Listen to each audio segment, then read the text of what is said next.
नमस्कार दोस्तों, मैं हूं जी माधव। आप देख रहे हैं डिवक सेंस। दोस्तों, आज का हमारा टॉपिक है बॉयज़ लॉकर रूम।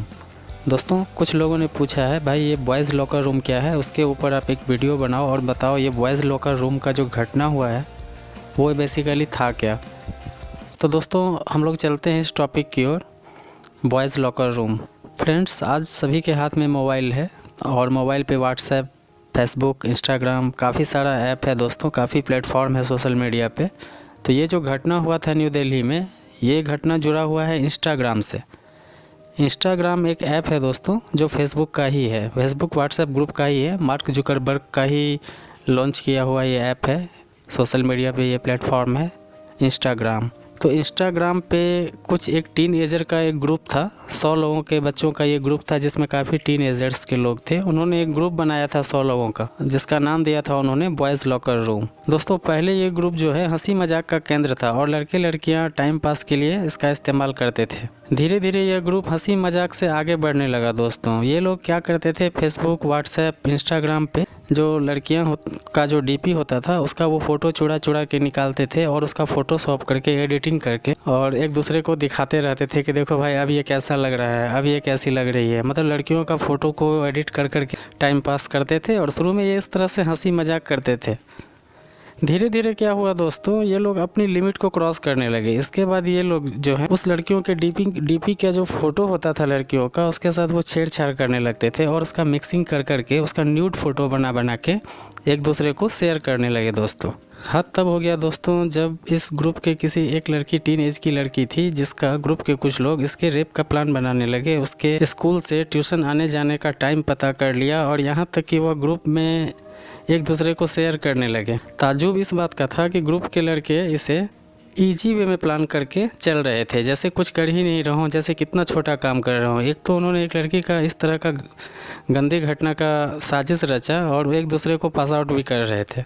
इस रेप प्लान का कैसे न कैसा स्क्रीनशॉट लीक हो गया दोस्तों, और इस इत्तेफाक से क्या हुआ, वो स्क्रीनशॉट उस लड़की ही तक पहुंच गया डायरेक्ट उसके मोबाइल में जिसके साथ ये प्लान किया जा रहा था। भाई अब आप देखिए दोस्तों, मेरा मर्डर का प्लान है और मेरा ही मोबाइल पे वो कहीं से आ गया अचानक मेरे व्हाट्सएप पे, और मुझे पता चला कि भाई यहाँ तो मेरा मर्डर का प्लान बन रहा था, तो मेरे ऊपर क्या गुजरेगा। यह स्क्रीनशॉट धीरे धीरे काफ़ी फैल गया था दोस्तों सोशल मीडिया में। अब दिल्ली महिला आयोग की अध्यक्ष हैं, इन्हें देख लीजिए, स्वाति मालीवाल।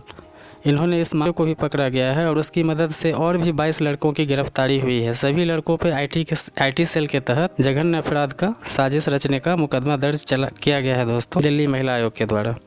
फ्रेंड्स, अब ये लड़के इतने ढीठ हो चुके थे कि इनको किसी भी केस, मुकदमा, FIR से डरना चाहिए था, लेकिन कुछ भी फ़र्क पड़ा ही नहीं। भाई इनको तो सोचना चाहिए मेरा इज्जत और मेरी परिवार की इज्जत चली गई है इस गंदे गंदे घिनौने सोशल मीडिया पे, ये गंदे गंदे अपराध के चक्कर में उनके ऊपर केस दर्ज है। पर उन लड़के लोगों का, उन मंडली का, उस ग्रुप के मंडली का उस पर कोई फ़र्क ही नहीं पड़ रहा था। इतना तो छोड़िए, उस गधों ने क्या किया, इसके बाद उसी का एक बॉयज़ लॉकर रूम का एक ग्रुप 2 बना लिया, बॉयज़ लॉकर रूम 2 रख दिया। अब देखिए, जैसे दबंग सिनेमा के बाद दबंग 2 आता है, बाहुबली का बाद बाहुबली 2 आया, उसी तरह इन्होंने बॉयज़ लॉकर रूम के बाद बॉयज़ लॉकर रूम 2 नाम का एक ग्रुप बना लिया। दोस्तों, ये हाल तो है दिल्ली का। हर माँ बाप को लगता है कि मेरा बच्चा मुंबई, दिल्ली, मद्रास, कोटा, चेन्नई जाकर पढ़ाई कर रहा है और ये जाके वहाँ पे क्या करता है तो आपके सामने है दोस्तों। और जैसे ये घटना दिल्ली का है, ये दिल्ली के ही लड़के लोगों का ये करामात है दोस्तों। बात और तब बढ़ा जब लॉकर रूम 2 से ये लड़के लड़कियों को खुलेआम धमकी देने लगे, मतलब अजीब टाइप का करने लगे। और जैसे धमकी के बाद और भी वे बवाल तेज हो गया। इस तरह का जो वो धमकी देने लगे ये ग्रुप के लड़के, मुद्दा काफ़ी बवाल काटा दिल्ली के अंदर। इस मामले को देखकर दिल्ली पुलिस हरकत में आई और उसमें से कुछ को गिरफ्तारी भी किया दोस्तों, और ये मामला तुल पकड़ता चला गया। इसमें कई गिरफ्तारी हुई। और आपको बता दूं, ये महिला आयोग की जो अध्यक्ष हैं स्वाति मालीवाल जी, वो काफ़ी स्ट्रिक्ट महिला हैं और यह किसी भी हाल में दोषियों को सज़ा दिलाने को काफ़ी प्रयासरत है दोस्तों। फ्रेंड्स, इनको ऐसी सज़ा मिलनी चाहिए, सपना में भी ना सोचे दोस्तों। इनको इतनी कड़ी से कड़ी सज़ा मिलना चाहिए ऐसे लड़कों को। ये लोग काफ़ी ढीठ हो चुके हैं। इन लोगों को बिहारी स्टाइल में पिछल मार मार के एकदम सुधारने का ज़रूरत है दोस्तों। काफ़ी मन बढ़ गया है इस लड़कों का। दोस्तों, अब इस मसले को में भी बहुत सारा समस्या है, कानूनी समस्या दोस्तों। अब ज़रा उसको भी समझ लेते हैं। ये तो एक घटना समझ गए कि इंस्टाग्राम पे ग्रुप था, वहाँ के लड़कों ने क्या कांड किया था। अब लड़कों के लिए भी एक देखो कानूनी समस्या क्या है कि लड़कों के लिए भी एक कानून है जो उनको बार बार बचा ले जा रहा है, जिसको कहते हैं हम लोग जुवेनाइल जस्टिस एक्ट। इसमें 18 साल से कम उम्र का कोई भी लड़का चाहे कितना भी जघन्य अपराध करे, उसे 3 साल से अधिक सज़ा नहीं मिलेगा, ऐसा कानून कहता है। या वो मर्डर कर दे या कुछ भी कर दे, उसको मैक्सिमम होगा भी तो उसको मैक्सिमम 3 साल से अधिक का सज़ा नहीं दिया जा सकता है इस जुवेनाइल जस्टिस। सज़ा हो भी गई तो जेल में ही उनको मतलब उनको जेल में नहीं रखना है, उनका एक अलग से बाल सुधार गृह होगा जिसमें वो रहे। उनके साथ साथ उनका खेल कूद, स्कूली शिक्षा और मनोरंजन का भी प्रावधान रहता है ये बाल सुधार गृह में। तो भाई यहाँ पर तो सब छटल ही छटल आज के डेट में पहुँचता है। आप कभी बाल सुधार गृह जाएंगे, जिसको बच्चों का जेल कहा जाता है दोस्त, तो यहाँ पे भी देखिएगा इतना कम उम्र का छटा लोग सब यहाँ भरा हुआ है। दोस्तों आप देखे होंगे इसका ये जो हुआ था दामिनी केस जो हुआ था दोस्तों, उसमें भी एक नाबालिग पकड़ा गया था जिसे छोड़ दिया गया था। भारतीय कानून इतनी लचर है दोस्तों कि कितना मुश्किल से दोषियों को फांसी मिलता है। दामिनी केसेज में भी आप देखे होंगे कितना साल के बाद बड़ा। इन लड़कों की एज चूँकि 15 साल या 18 साल से कम है, तो जुवेनाइल कानून का सहारा लेकर ये लोग निकल जा रहा है दोस्तों। हालांकि लड़कियों के लिए भी एक कानून है अपने भारत के संविधान में जो उनकी भी मदद करती है दोस्तों। लड़कियों के लिए जो ये कानून मदद करती है उसको पॉक्सो कानून भी कहते हैं, जिसमें protection of children from sexual offence नाम दिया गया है दोस्तों, इसको पॉक्सो बोलते हैं। तो दिल्ली पुलिस की वेबसाइट पे आप सारा FIR आप खुद भी देख सकते हैं दोस्तों। इन लोगों ने उन लड़कों का FIR काफ़ी मजबूत बनाया है दिल्ली पुलिस वालों ने। अगर सब सही चला दोस्तों तो इन लोगों पर 3 साल की सज़ा या 5 लाख का जुर्माना या फिर दोनों एक साथ लगाया जा सकता है। इस तरह से देखें तो भाई लड़कों के लिए कानून है जुवेनाइल जस्टिस, तो पॉक्सो एक लड़कियों के लिए भी कानून है जो उसको बचा ले जा रहा है।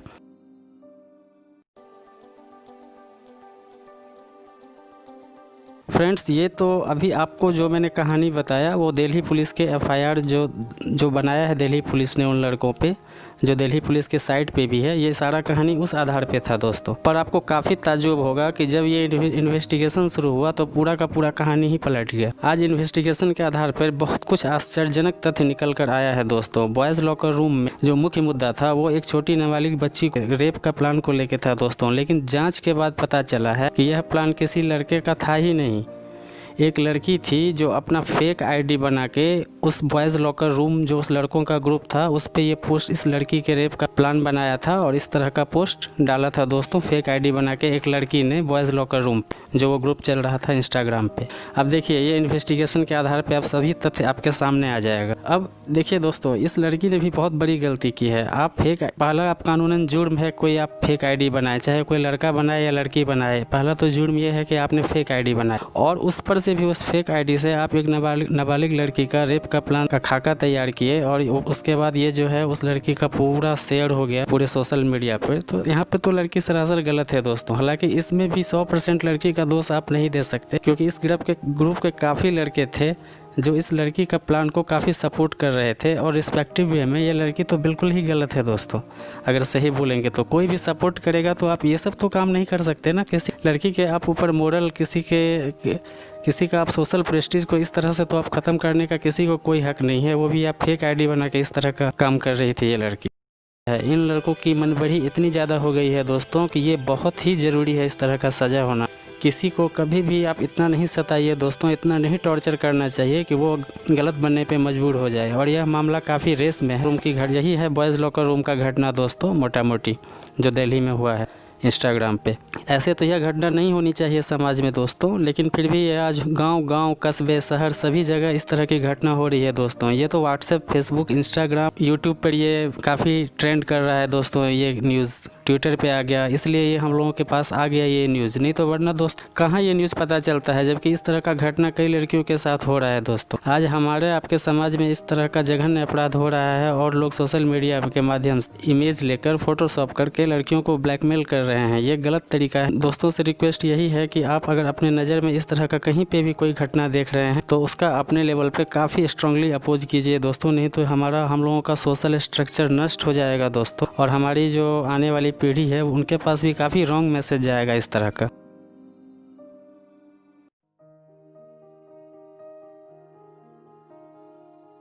फ्रेंड्स, कानून सबके लिए बराबर होना चाहिए, फिर वो लड़का हो या लड़की हो। यहाँ कोई भेदभाव नहीं करना चाहिए सरकार को। ये नहीं कि लड़की है तो कुछ रियायत दे दीजिए सिंपैथी के आधार पर। कानूनन जेंडर इक्वलिटी होना ही चाहिए दोस्तों। लड़का हो या लड़की हो, सज़ा एक समान होना चाहिए और सज़ा का संबंध सुधार से हो, तो सज़ा भी ऐसा हो कि लोग ऐसा करने का दोबारा कभी ना सोचें। इस तरह का सज़ा भी होना चाहिए दोस्त। आपको बताते चलें कि इंस्टाग्राम पर ही एक ग्रुप है गर्ल्स लॉकर रूम।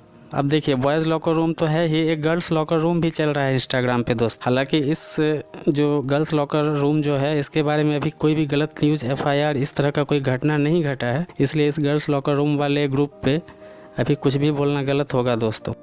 कोई भी ग्रुप में लीगल काम कीजिए भैया, ये सोशल प्लेटफॉर्म है। आप अपनी मन की बात को लिखिए, बताइए, शेयर कीजिए, किसने मना किया है दोस्तों। लेकिन आप किसी भी ग्रुप बना के इलीगल काम करेंगे तो ये तो सरासर ही गलत है दोस्तों। ये इसके लिए नहीं बना है सोशल प्लेटफॉर्म। ये जो ऐप आ रहा है दिनों दिन नए नए ऐप, ये इस चीज़ के लिए नहीं बना है, तो इस चीज़ का तो ध्यान रखना चाहिए होगा दोस्तों। दूसरी तरफ लड़कियों को भी सोचना चाहिए कि भारत जैसे देशों में आज भी लड़कियों को लड़के की तुलना में काफ़ी नीचे स्तर पर जीना सिखाया जा रहा है दोस्तों। काफ़ी लड़कों के मामले में काफ़ी थोड़ा ख़राब ट्रीट किया जाता है लड़कियों को। हालांकि ये भेदभाव है, पर ये बहुत ही कड़वा सच है दोस्तों। ये आज भी पढ़े लिखे समाज में हो रहा है, और वैसा ही समाज की उन लड़कियों ने अपने मेहनत, पढ़ाई और कड़ी मेहनत के बल पे दोस्तों काफ़ी बुलंदियों को छुआ है और खुद को ये साबित किया है कि नहीं भाई, हम भी लड़कों से कम नहीं हैं। काफ़ी इक्वल लेवल पे ला खड़ा किया फीमेल को कि भाई ये जो मेल है फीमेल है, दोनों एक दूसरे के पूरक हैं, वो तो ठीक है किताब में है, लेकिन हम लोग थे नहीं, और उसको काफ़ी मेहनत से इन लड़कियों ने ये मुकाम को हासिल किया है। तो भाई